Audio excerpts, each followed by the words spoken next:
तुळजापूरमध्ये शेतकऱ्याचं आमरण उपोषण सुरू आहे। बँक कर्ज देण्यास टाळाटाळ करत असल्याने उपोषणाला सुरुवात करण्यात आली। 3 दिवसांपासून उपोषण सुरू असल्याने शेतकऱ्याची प्रकृती खालावलेली आहे।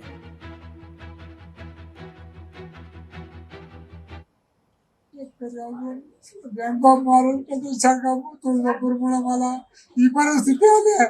माझ्या घरादारावर उपासमारीची वेळ आली आहे। या 14 वर्ष झालं मी या बँकेच्या मागे लागलो। मला बँकेने खूप त्रास दिलाय।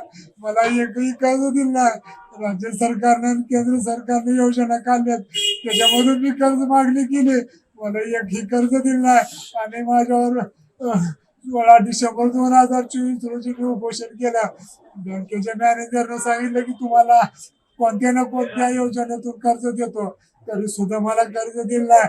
तर मी विनंती केली, चक्रा मारल्या, तरी सुद्धा कर्ज दिलं नाही। त्यामुळे मला ही आता परिस्थिती आली आहे। 3 दिवस झालं उपोषण करत आहेत आणि बँकेचा मॅनेजर वगैरे कोण नाही आले। लोकशाही मराठी ऐका, पहा, जागरूक रहा।